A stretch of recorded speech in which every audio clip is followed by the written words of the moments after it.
Good afternoon, everyone.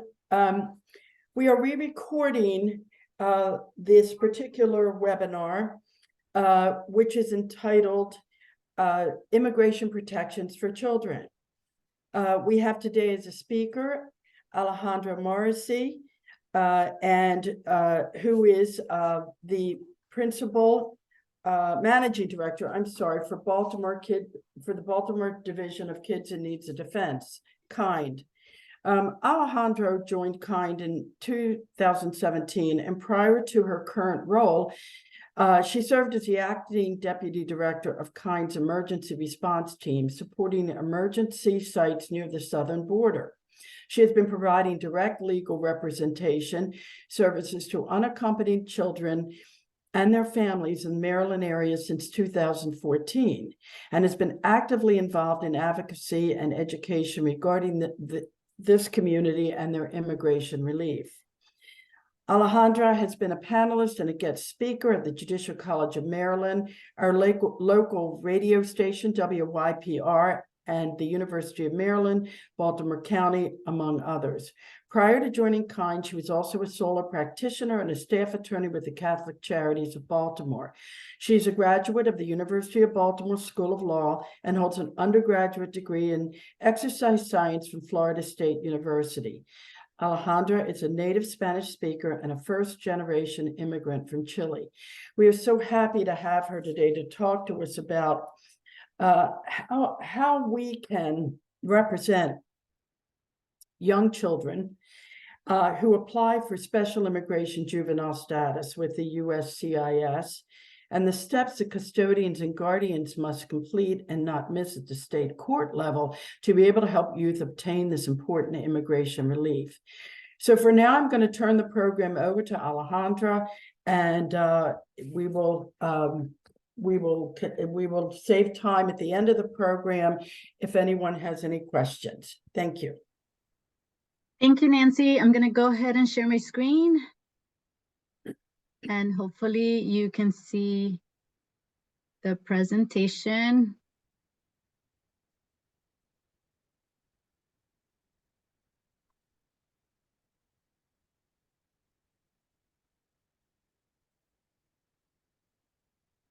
Might I add that for those of you who are on this call, the video and the PowerPoint slides will be made available to you at the end of the presentation.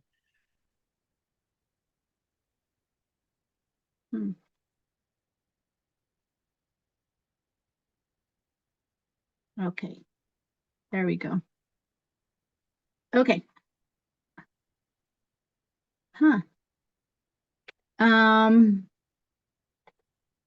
Nancy, can you see my screen? I can. Perfect. Okay, perfect. Okay, thank you so much for joining us today, whether you are watching this after March 14, 2024. I am happy to be here. I thank you, Nancy, for putting this presentation together. This work is very important to me, and I think it has a very big intersection with family law and some state court processes. So it's always critical for people to know that there's an opportunity to help immigrant children in this posture. I originally did this presentation with Jennifer Molina, who is a fantastic pro bono attorney, and we've collaborated a lot in the past. So I will do my best to fill her shoes today as we move forward with the re-recording.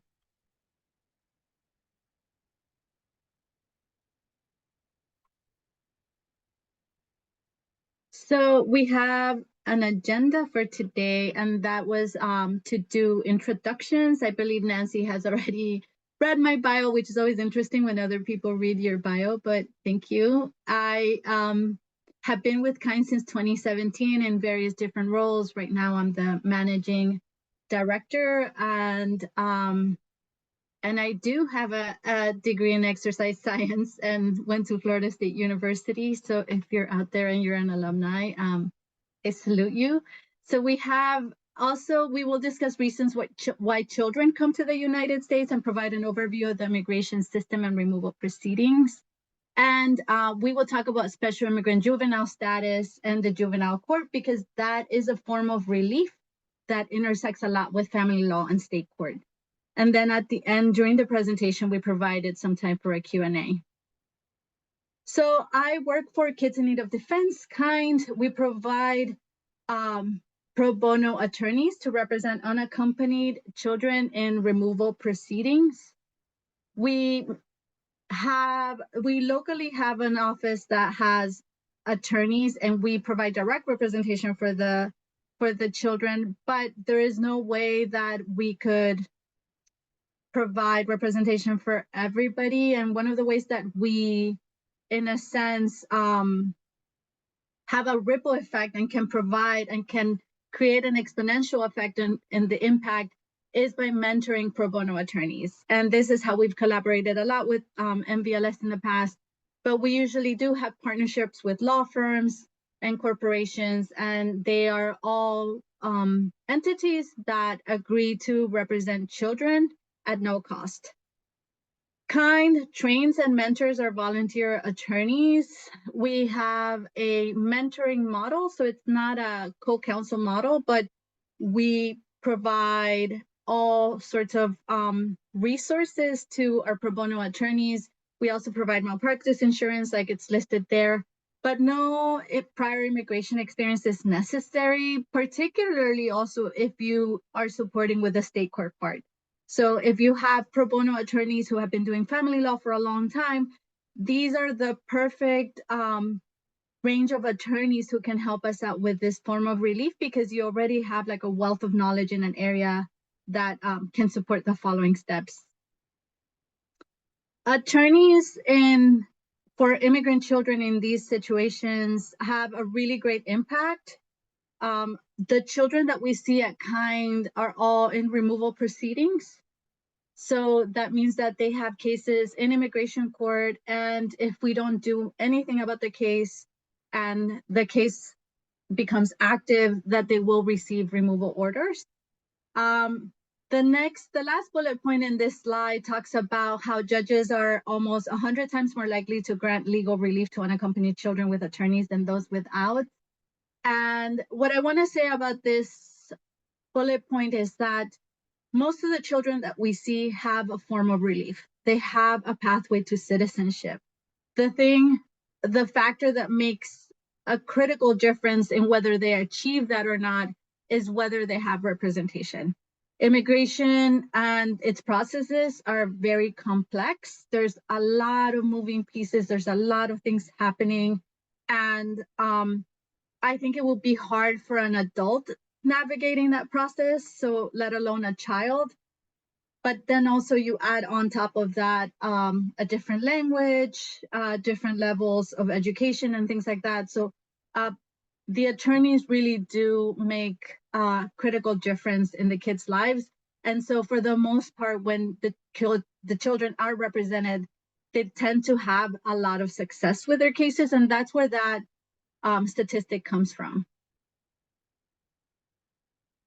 So why do children come to the United States, right? Like we see a lot of children who take a very dangerous trip on their own. And a lot of the times they are trying to escape a lot of the items listed here: gang violence, gang force recruitment, severe abuse, domestic violence, gender-based violence, natural disasters, abandonment, neglect, deep poverty, trafficking, family unification, and political strife and war.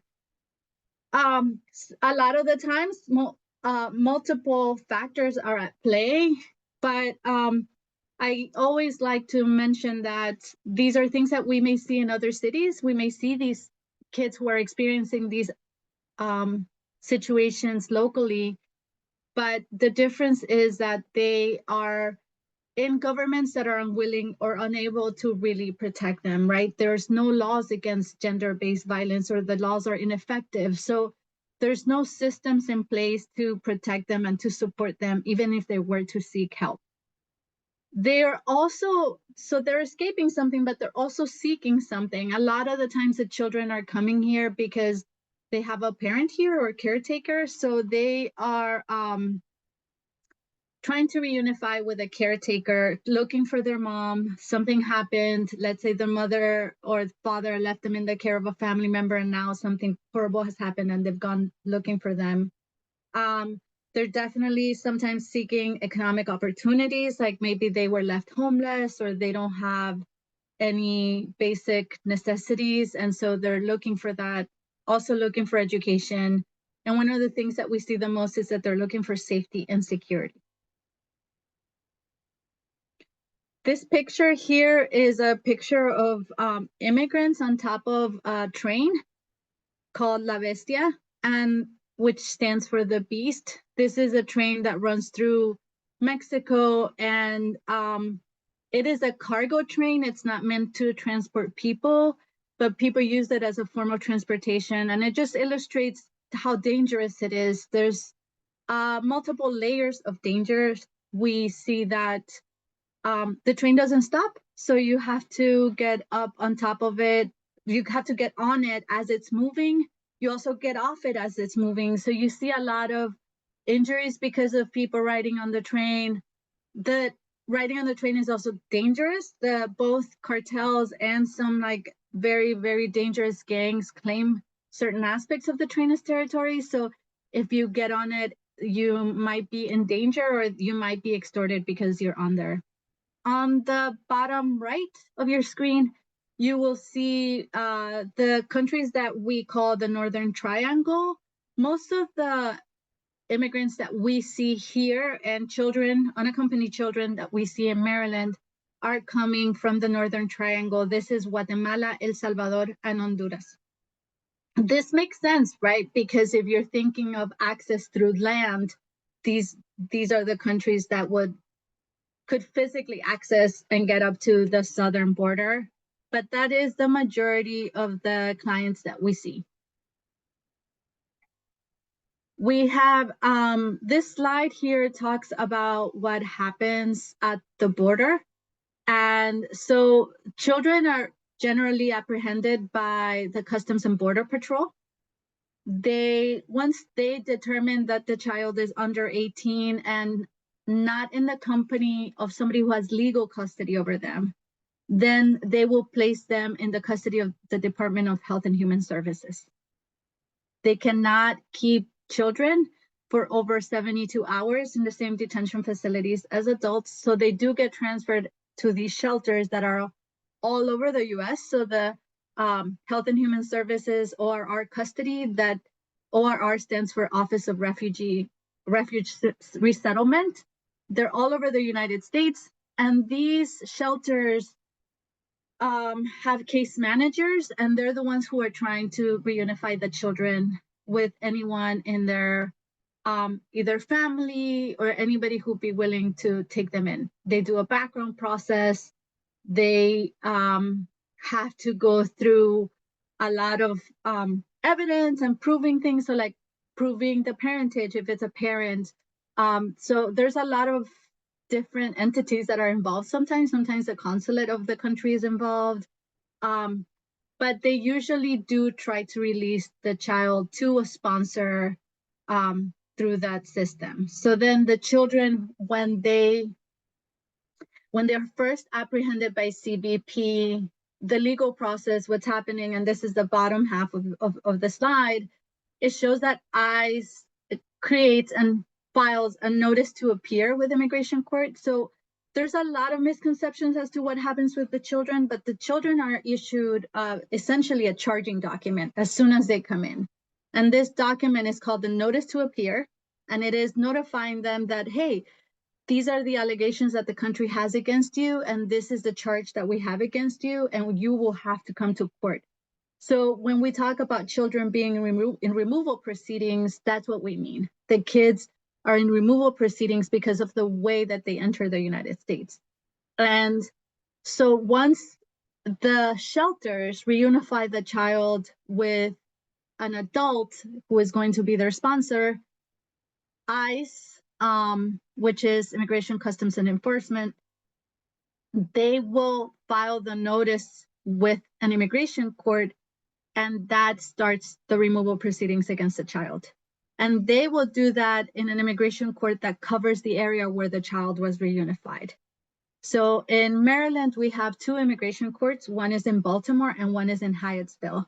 So shortly after the children, I mean, the times vary, but after the children are reunified, the expectation is that they will receive a notice to appear, a notice of a hearing to appear in court, and they have to go and present their case before the judge. So all of that happens in the Executive Office of Immigrant Review, and that is essentially immigration court for us. And that's the immigration removal proceedings. While that is happening, we generally, when the kids come to us, they have been reunified with a sponsor already in the area, and we will do an intake, a legal screening, and try to assess whether the child is eligible for any form of relief. And we're in essence trying to see if the child can legalize their status. Can they become a permanent resident? Can they become eventually a citizen? Because in that way, if you achieve legal status, you can get the dismissal for this case, for the removal proceedings, which are based on them entering without status, essentially without permission to enter the United States. We pursue those types of immigration relief with a different agency, which is USCIS, the U.S. Citizenship and Immigration Services. And this is what can be confusing sometimes, because you have immigration proceedings in immigration court, you're filing for relief with USCIS, and those 2 entities are not necessarily sharing information. So you have to go to court. You have to tell the judge, hey, this child is eligible for this, and hey, this is what we're pursuing for this child. And they will generally give you a continuance so that you can resolve the case before they make a decision whether the child should be removed or not. The most common forms of relief that we see for children are listed in that bottom box, which is Special Immigrant Juvenile Status, Asylum, U visa, and T visa. The U visa is for victims of crimes that have happened in the United States. The crime has to have been a very serious crime, and the victim has to have participated with law enforcement in order to be eligible to apply for that. And T visa is a visa for trafficking victims. So those are the forms of relief that we see a lot with children. And Special Immigrant Juvenile Status is the one that has an element of state court in it, and the one that we will focus on. But before we move on, one of the slides that I always like to show is this is a slide from information statistics gathered from ORR, from the Office of Refuge and Resettlement, showing where the children are released and where they live. And Maryland consistently ranks as one of the states with the highest number of unaccompanied children. We're usually like top 7, top 5, and that's always very impressive to me, because the other states tend to be really large states, or states that are known for their immigrant, for just having like a large immigrant community. So you have Texas, which is actually contiguous to the border. You have Florida, California, New York, New Jersey, and then you have Maryland in there. Another statistic that I find very interesting is that because Maryland is really so small compared to the other states, we actually have the highest number of children per 100,000 residents. So we have, I guess, per capita, we have the most amount of unaccompanied children in the United States. So Special Immigrant Juvenile Status is what I said we would focus on today. This is the most common form of relief that we see with children. It is a hybrid process, like I mentioned. What is very unique about this is that it's an immigration form of relief that requires a state court proceeding. It is a humanitarian form of relief that was created by Congress in 1990, and it's for children who have suffered abuse, abandonment, or neglect. it is a 3-step process that allows a child to become a lawful permanent resident and then eventually become a citizen. And the first step is a critical step. It requires an order from a juvenile court and from a judge that has the 5 special findings for relief. So as I said, there are 3 steps involved. And the first step is obtaining a qualifying juvenile court order. The second step is filing the application with USCIS itself. This is a petition that we file. It's an application form, and we obviously have to prove when we file that the child does qualify for these things. And so USCIS requires that a court and somebody with authority make the determination as to the child's status and whether they were abandoned, abused, or neglected. And then lastly, the last step is for the child to apply for lawful permanent residence or their green card, like people mentioned. So in the state court, what we need is a state court predicate order that has the following findings. We have to show that the child is under 21 years of age, that they are unmarried, that they're dependent on the state juvenile court, or that they were placed in the custody of an individual or entity.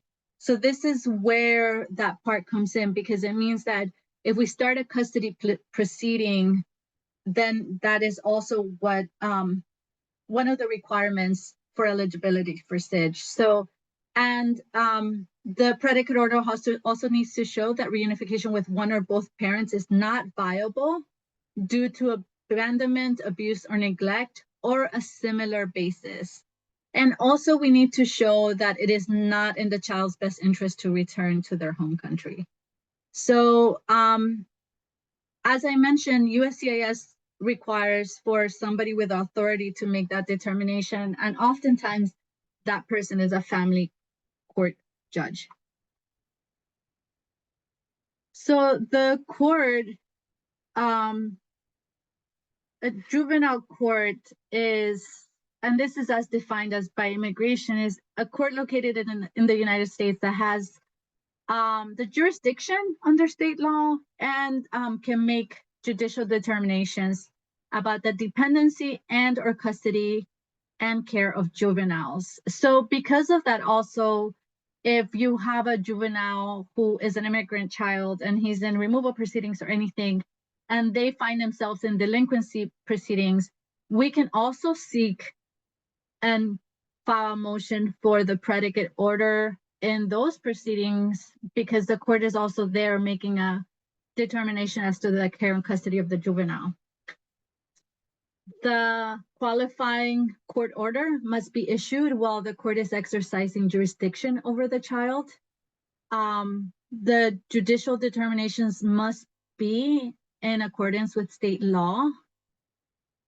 And the juvenile court order must be in effect when the child files their petition for SIDGE with USCIS. And it has to continue through the adjudication of the petition.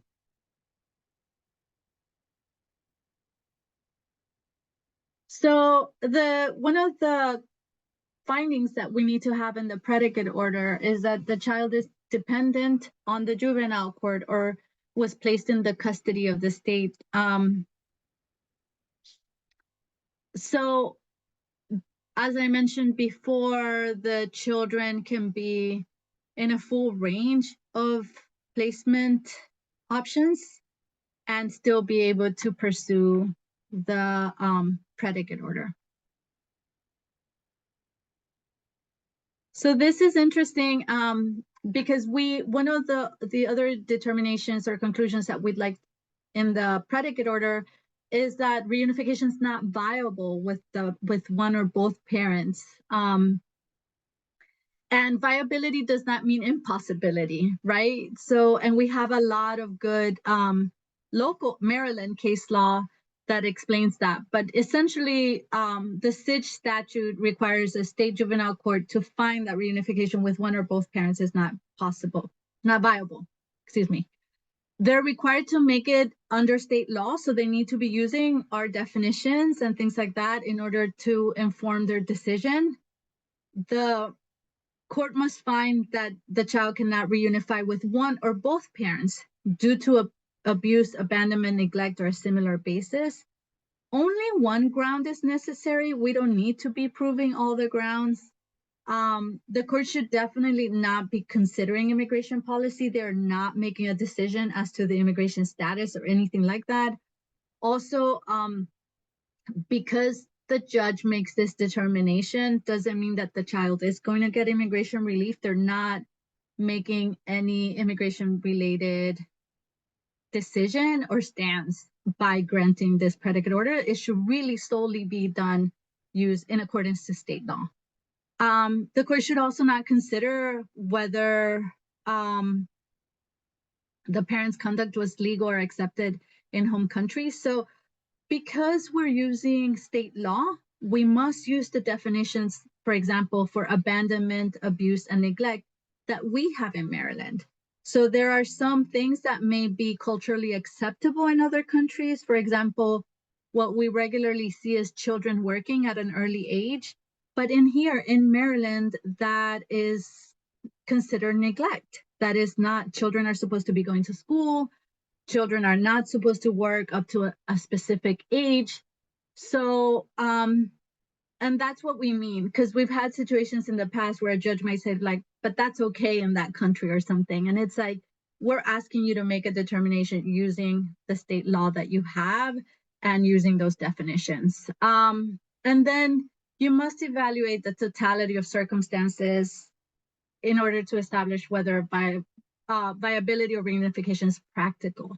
Like I said, we're not trying to say that it's impossible for this kid to physically find themselves with their parents or anything like that, just that reunification is not viable. Here on this slide, you have our definitions of abuse, neglect, abandonment. Similar basis is an interesting catch-all category.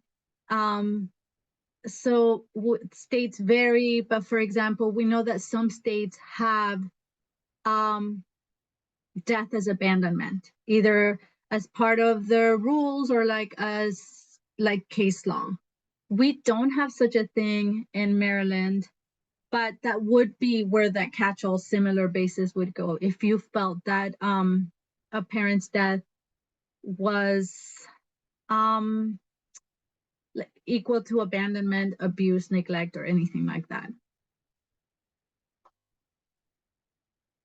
In order to do the best interest analysis, the court will consider any facts about how being in the United States versus home country is going to affect the child's well-being. And this slide goes through some things, but essentially it's the same thing, right? We have a best interest analysis that does happen when a judge is making a decision as to the child's care and custody. And that's the same thing that we're asking here, right? So some of these things may sound familiar to you if you've been practicing family law. It's like, are there caregivers and supportive families in the child's life in their home country versus here? Do they have access to education, therapy, medical care, etc.? Are there any specific threats to the child in one environment versus another one? And then something else to consider is general violence in home country. When you prepare for state court, the biggest difference with these cases, so if you have a case and you know that there's an immigrant child and you'd like to make sure that they get this predicate order, the biggest difference is that you have to file a separate motion seeking the findings from the judge. So you have to prepare a motion for special findings. Usually with those motions, this will be up to you, your style, and how you do things. But the way that we do it at Kind, and I believe it's best practice, is that we do add an affidavit, like if we have an affidavit from the parents or an affidavit for the child. Of course, we also file proposed orders and any other forms and filings related to the process that you may have in your jurisdiction. We usually file these along with the complaint or guardianship filing, the initial filing right away. And then it goes through the same process that you would in any other family court case, right? So if you have a custody complaint, you must locate and serve the defendants or interested parties as is required in proceedings. And then if this is a guardianship case instead, you'll get a show cause order and you must follow the show cause order. And then after you go through that period, and you may request an order of default if there's no response or answer from the defendants, then you do get scheduled for a state court hearing.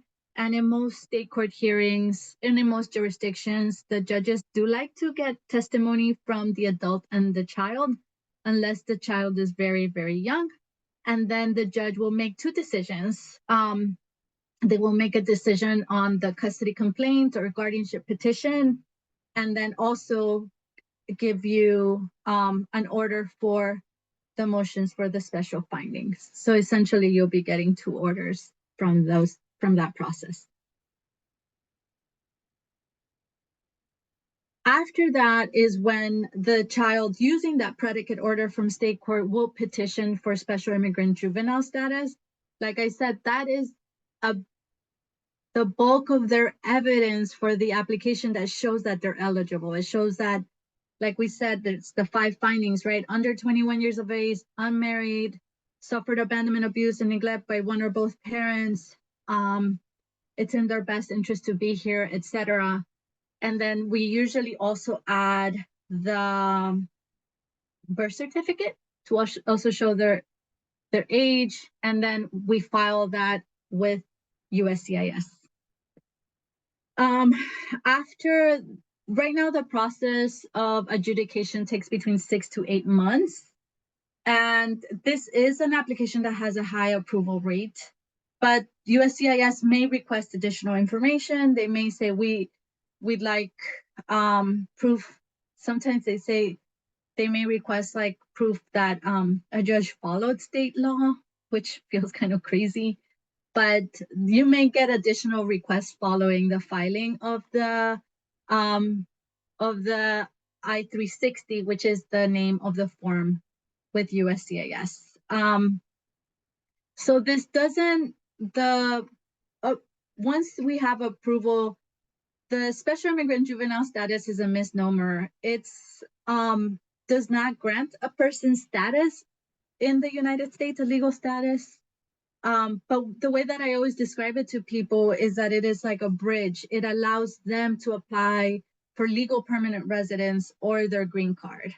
And that application for special immigrant juvenile status must be filed prior to their 21st birthday.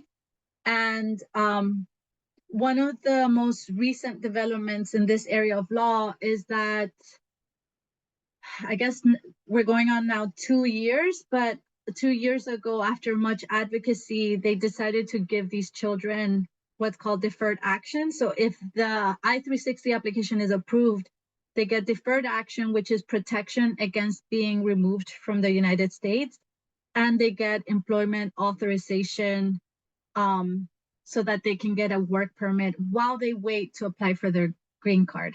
And that's because the process of waiting to be able to apply for legal permanent residence can take years.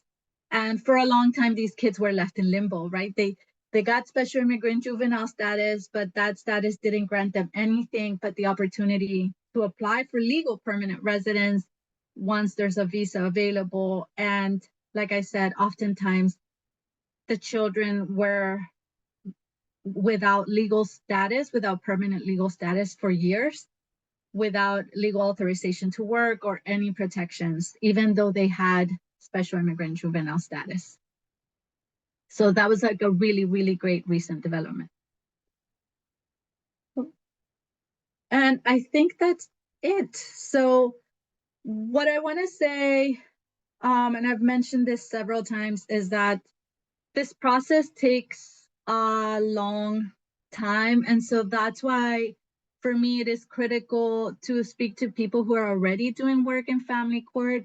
You're already in a position where you may be going before a judge and you can file a motion for the special findings and get these kids access to this form of relief. Because as I mentioned, they need to file this by the time they turn 21. So it's nothing that will be available to them forever.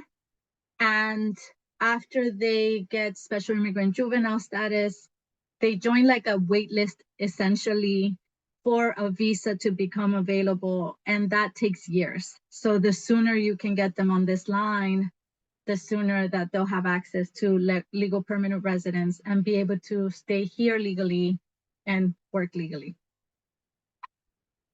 I will stop sharing my screen. But Nancy, I don't know if you have any questions. Wait, I think you're muted.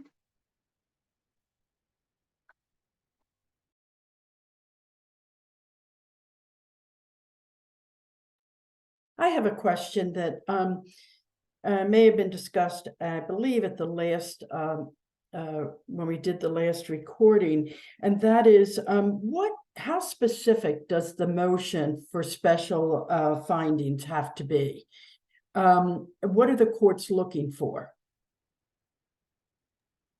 I think that can also vary per jurisdiction. Like if you know that you're practicing in a place that that is very specific about certain aspects of the work. So sometimes you need to also be aware of the intel. And this is also why I think that people who practice family law are kind of have already information for this end. But I think that it's the same threshold that you have in other cases. So they're still applying that same thing. So the best form of evidence is the testimony, which is why I think the judges seek testimony from both the parent and the children, right? And so I don't necessarily feel that we need to go into great detail, for example, about like abuse.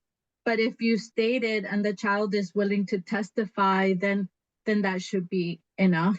But I don't know, I've seen practitioners that like make very detailed motions, and then I've seen some other ones that make things like very kind of more skeletal. But I think it is because what is on the record is what will happen in the hearing. And in the hearing, usually the parent or the adult in the case, and as well as the child, do testify. That's very helpful. I know that Montgomery County is a very, very strict jurisdiction. Yes. And are very specific about, while other counties may not be. So that is very helpful. Yes. That brings me, that's an excellent point, Nancy, because you should really get to know like your jurisdiction and your court and what they will ask. So for example, you mentioned Montgomery County, and I believe that Howard County does this too, but when you file any affidavits or declarations from the child or the adult, they want those to be in the person's native language and for you to include a translation. So that is very specific to that. Like if you file something in Baltimore City or Baltimore County, you can file that in English with a certification of translation that says, I read this to like the child or the adult in Spanish or their native language, and that will suffice. But over there, they don't. They want these specific things. Good point. Thank you.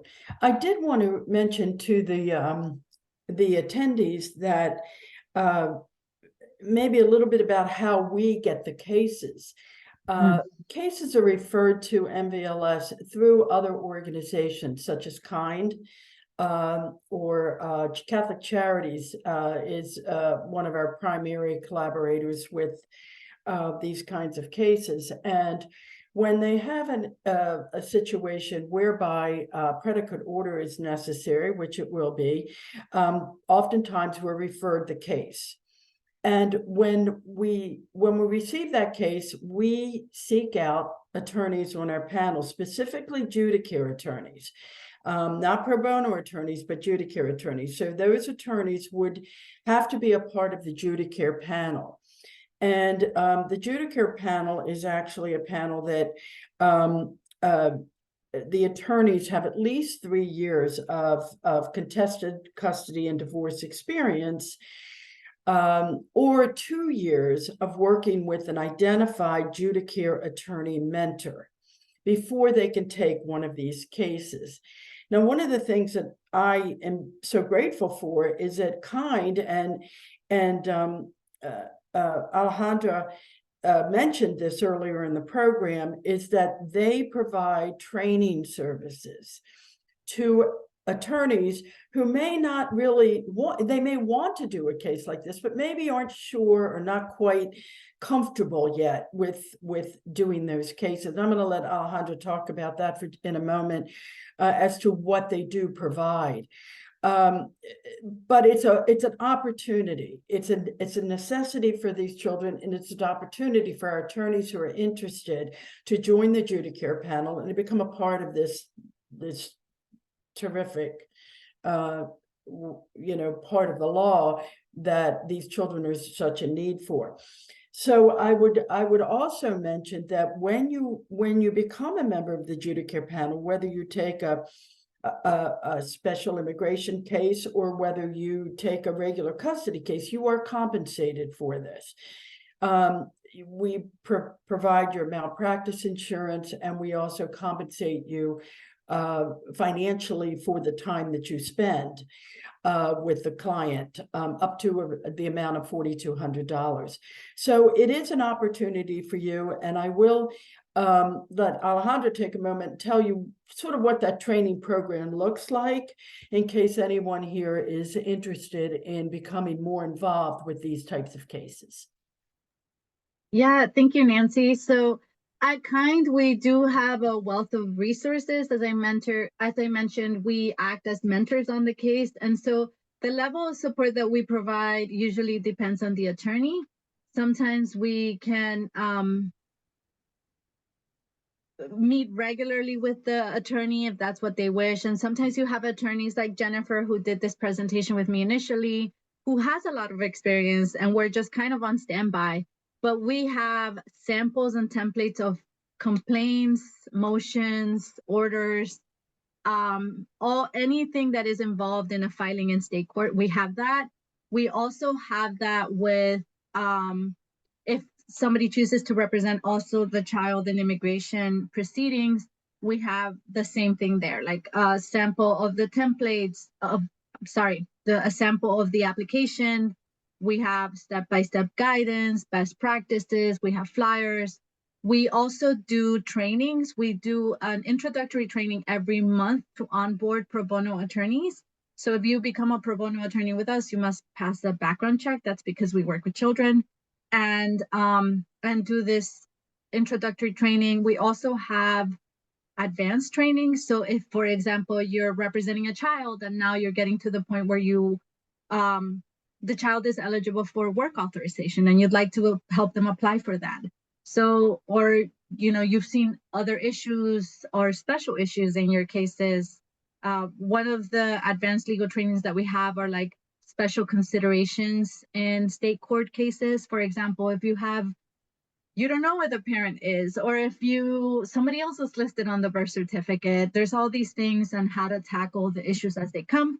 So we are really on standby. We have a pro bono portal that you can navigate on your own and access the templates as well. But we try to make it as easy as possible for our pro bono attorneys.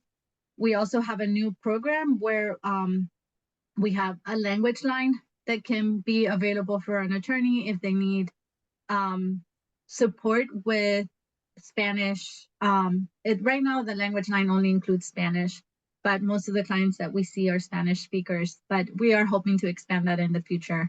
So there are a lot of ways that we can support. We also have observations when they become available. So if you'd like to go observe a state court proceeding or even immigration court. I mentioned both separately because Special Immigrant Juvenile Status is one of those cases where pro bono attorneys can pick how much they want to participate. So there's a state court component, and you can have attorneys who are like, and this happens. I I've been practicing family law and this is where I'm comfortable and this is what I'd like to do. I don't know about immigration law. That's fine. You can help out with that aspect, and then we will handle the immigration part. You have attorneys who are like, well, I just want to learn. I want to learn how to do this. And so we can also help you there if you want to take a case for the entire representation encompassing the state court as well as immigration aspect. And am I correct, Alejandra, that the trainings are free of charge to the attorneys that Yes, access them? Yes, once you become a pro bono attorney, you have access to all of those things for free, of course. That's And wonderful. you can have a session with your mentor. You can say like, hey, I want to brainstorm through this with you, or I heard something that made me consider something else. Can we talk about it? So it really ends up being a collaborative relationship that can be very, very fruitful and we believe beneficial for the child. That's wonderful. I do want to tell the attendees that, sometimes there's a little bit of apprehension starting anything new. Yes. We've all been there. We've all done that. And I think that knowing that you have this support is so critical, especially for those attorneys who really wanted to do this, but for some reason or another have sort of hesitated and pulled back on it. And I think this is one way of satisfying your desire to do this kind of work. I will tell you that the language lines that are provided are very, very user-friendly. Yeah.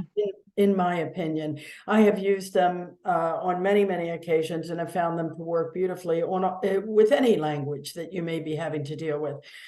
They are, as Alejandra said, expanding the languages as we see more people coming into this country from other countries, not just from our Spanish-speaking countries. And so these are things that I just want to make you aware of. From time to time, you will see me post on the listserv or on our portal a case, such as the ones we've been talking about today. And certainly I can direct you for your training and those sorts of things should you need it. So I do want to, make that you aware of that we will work to make sure you're connected with the right people to help you through the case.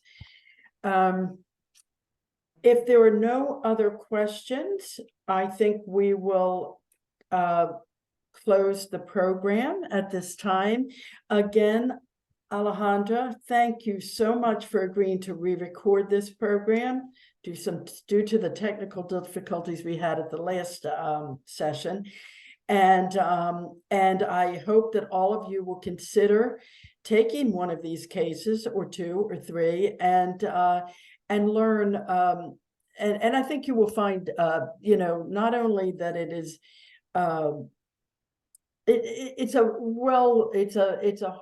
you walk away with a full heart. Yes. And there's so much to these cases that you can't help but feeling that you really accomplished something important. So I thank you all for attending.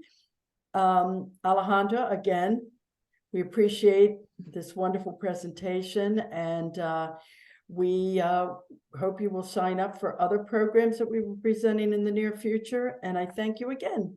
Yeah. Thank you, Nancy. Bye-bye. Bye.